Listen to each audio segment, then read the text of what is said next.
자, 안녕하세요. 반갑습니다. 9월 1일 주식 정리해드리는 주정남. 오늘도 시장 정리부터 먼저 시작해보도록 하겠습니다. 일단 뉴욕 증시는 연방준비제도의 긴축 경계감이 지속되며 나흘째 하락세를 기록했습니다. 최근 파월 페드 의장이 잭슨홀 연설에서 매파적인 발언을 내놓은 데 이어서 지금 최근 주요 페드 인사들이 매파적인 발언을 잇따르는 모습이 보여주며 긴축에 대한 경계감이 지속되고 있는데 전일 리치먼드 연은 총재와 뉴욕 연은 총재 등이 매파적인 발언을 내놓은 데 이어서 이번에는 로레타 메스터 클리블랜드 연은 총재가 이 미국의 오하이오 데이튼에서 연설을 하며 페드가 내년에 연방기금 금리를 인하할 것으로 예상하지 않는다라고 밝혔습니다. 자, 메스터 총재는 현재로서 나의 시각은 연방기금 금리를 내년 초까지 4%보다 높은 수준으로 올리는 것이 필수적일 것이다 라고 하면서 이후에 그 수준에서 금리를 유지해야 된다라고 언급을 했는데 아울러 금리 인상 등으로 미국의 경제 성장률이 2%보다 훨씬 낮은 수준을 나타낼 것이라고 실업률이 오르고 금융시장이 계속해서 변동성을 나타낼 것이다 라고 언급을 했습니다. 자, 이건 좀 이따 다시 한번 말씀을 드릴 텐데 이걸 보면서 우리는 매매의 타점을 한번 잡아볼 수가 있거든요. 자, 이거 뉴스랑 한번 말씀드릴 테니까 이따가 다시 한번 언급을 하도록 하겠습니다.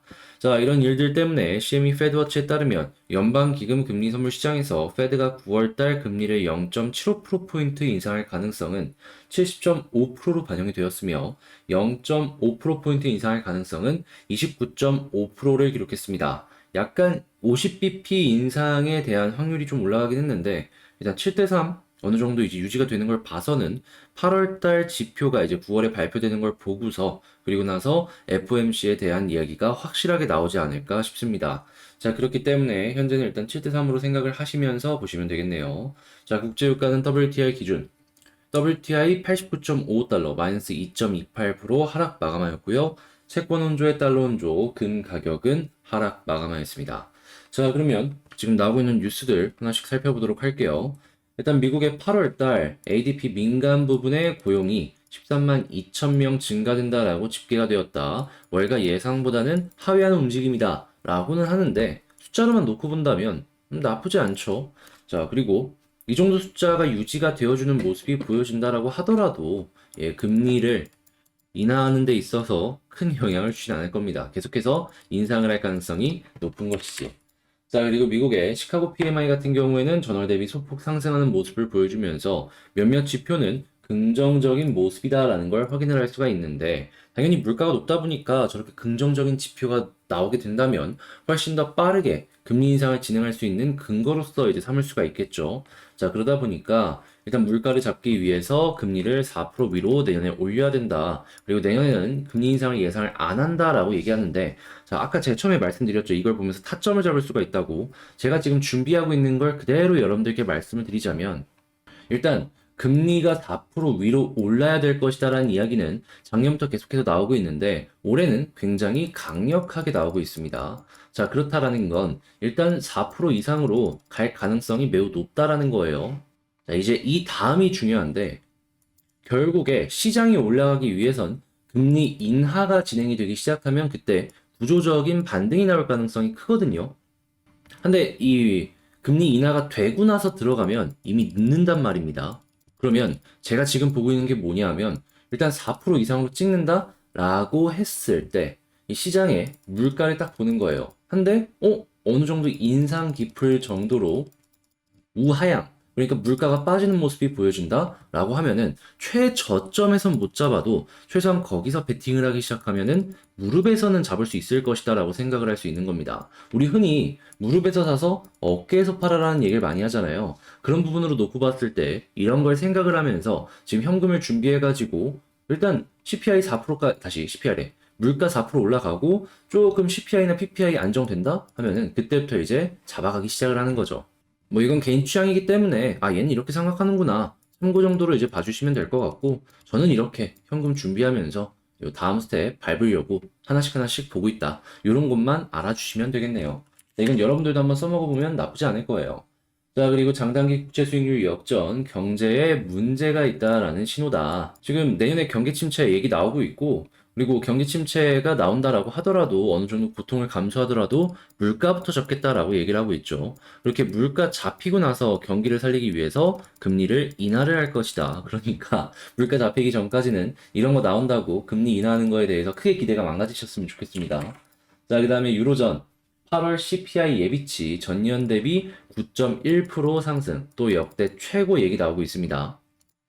확실한 건 이러한 영향을 받는 게 가스나 에너지 때문이다라고 볼 수 있는 것이고, 겨울 되면 훨씬 더 심각해질 것이기 때문에 이 CPI 상승은 보다 더 커질 것이다라는 걸 감안을 해야 된다라는 겁니다. 그렇기 때문에 저거는 이제 단기적으로 끝나지 않을 가능성이 높다라는 거 감안하시면서 살펴보시면 좋을 것 같고요. 어떻게든 유로존 같은 경우에는 이 물가를 잡기 위해서 금리를 올릴 가능성이 높다 보니까 75bp 인상에 대한 전망의 이야기도 나오고 있다. 네, 이렇게 됐을 때 문제는 뭐다? 일단 잘 사는 유로존 국가는 상관이 없지만 못 사는 유로존 국가는 이게 굉장히 부담이 될 수밖에 없을 것이다.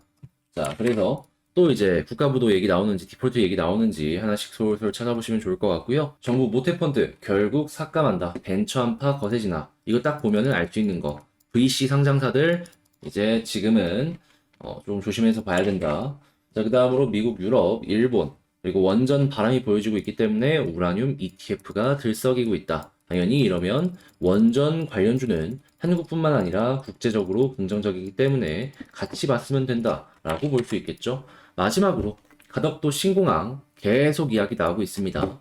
공기 최대한 단축을 하겠다라고 이야기를 하고 있는데, 자, 일단 관련주들 이제 조금씩 올라갔다 떨어지고 올라갔다 떨어지고 반복하지 않을까 싶습니다. 이렇게 시장 정리 한번 싹 정리를 해봤는데 여러분들께 제가 말씀드린 이러한 내용들이 도움이 되었다라고 생각을 하신다면 구독과 좋아요, 알림 설정까지 한 번씩 부탁을 드리고요. 이렇게 공부할 수 있는 내용들 같은 경우에는 이렇게 텔레그램 공부방에서 시장 정리랑 이 공부할 수 있는 내용들 다른 것들도 함께 올려드리고 있으니까 한번 같이 보고 싶다라고 생각을 하신다면 이런 거 같이 한번 보시면 되겠네요. 입장할 수 있는 링크는 영상 이 소개란 거기에 있습니다. 클릭 한번 하시고 들어오시면 되겠어요. 이 주정남의 멤버십 운영이 조금씩 진화를 하면서 바뀌는 모습을 여러분들께 보여드릴 예정입니다. 현재 코스피 코스닥 상황이 좋지 못한 모습, 그리고 저점에 위치한 모습을 계속 보여주고 있죠. 자, 그러다 보니까 이 올라가는 종목은 수급 쏠림 때문에 그냥 올라가는 애들은 더 올라가고 못 올라가는 못 올라가는 그런 모습을 보여주고 있는데, 지금 좋은 기업, 좋은 종목들이 아래쪽에서 널려 있습니다. 그런 만큼 장기 투자나 아니면 어느 정도 시간을 끌 것이다라고 생각하시는 분들은 현재 이 수익 극대화를 위해서 기회를 잡을 수가 있을 것이다 라고 생각을 하는데, 제가 멤버십을 통해서 좋은 종목 기업 선정해가지고 리포트 같이 읽고 분석하면서 향후에 여러분들께서 좋은 결과물들을 만드실 수 있도록 이 멤버십에서 진행을 할 예정이니까요. 이런 거 같이 한번 해보고 싶다라고 생각을 하시는 분들은 구독 옆에 가입하기 고려를 해보셨으면 좋을 것 같습니다. 자, 그러면 본 내용 시작하도록 할게요. 자, 제가 이번에 가지고 온 종목은 두산 에너빌리티를 가지고 왔습니다. 현재 에너빌리티 같은 경우에 제가 어제도 말씀드렸고 그저께도 말씀드렸던 내용인데 2만원을 지켜야지 여기서 빠른 시간 내에 반등이 나올 것이다 라고 말씀을 드렸는데, 결국에는 네, 그렇죠. 2만원 이탈하고 거의 한 700원 정도, 600원 정도 더 빠지는 모습이 보여지다 보니까 야, 이게 참 안타깝다. 안타깝다라고 생각이 드는데, 일단 에너빌리티 같은 경우 현재 여기선 또 어떤 식으로 봐야 될지 이거를 하나씩 살펴보도록 하겠습니다. 일단 나오는 뉴스들은 나쁘지 않아요. 응? 원전주 괜찮고 후속 뉴스 괜찮고 받쳐주는 정책 괜찮다 보니까 올라갈 가능성이 높은데, 에너빌리티는 또 이제 회사가 찬물을 끼얹었다. 지금 에너빌리티 최대주 블록딜 요 얘기 어제에 이어서 오늘까지 영향을 미치고 있다는 걸 알 수가 있겠죠. 가격은 주당 2만 50원인데 일단 2만 50원 확실하게 이탈을 오늘 하는 모습이 보여졌습니다. 이게 벌써 몇 번째인지 모르겠어요. 유상증자가 한 번, 그리고 여기서 두 번, 그리고 이번엔 아예 블락딜까지. 회사가 이게 왜 이러는지 모르겠는데, 물론 처음 두 번은 그렇다라고 이해를 합니다. 근데 세 번째까지? 좀 많이 안타깝네요. 그래도 계속 본다라고 하면은 이걸 어떻게 헤쳐나가야 될지가 제일 중요하잖아요. 현재 나오고 있는 수급이랑, 지금 일단 이슈는 좋으니까 과연 그때까지 현재 위치에서 버티면서 올라가는 걸 만들려고 자리를 잡아갈지, 요걸 이제 중심으로 한번 분석을 해보도록 할게요. 일단 오늘 같은 경우에는 네, 외국인 기관 팔고 있죠. 자, 이렇다라고 한다면 이 둘이 플러스로 바뀌기 전에는 일단 조금 아슬아슬한 게 사실입니다. 그러다 보니까 이 두 군데에서 플러스로 안 바뀌어주게 된다면 시간이 조금 더 오래 걸릴 수 있다.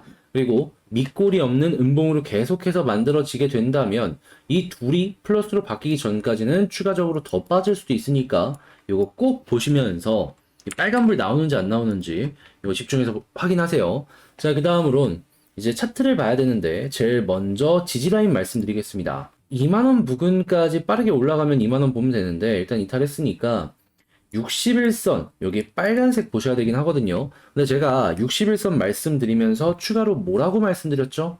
이왕 61선까지 볼 거면 조금 더 아래에 있는 121선까지 보는 게 어떻냐 라고 말씀드렸었죠. 이건 취향에 따라서 여러분들께서 보시는 건데 일단 지지라인은 여기 아래쪽에 이렇게 존재를 하고 그 어떤 게 있는지 간에 일단 두 개는 모두 의미 있는 라인이니까 일단 여기서 만약에 지지를 해주는 모습을 보여주게 된다? 일단은 한숨 돌렸다.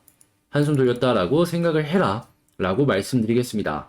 자, 그 다음에 두 번째. 이제 이렇게 빠진다면 어떻게 돼야지 올라갈 수 있을까? 이걸 고민을 해야 되잖아요.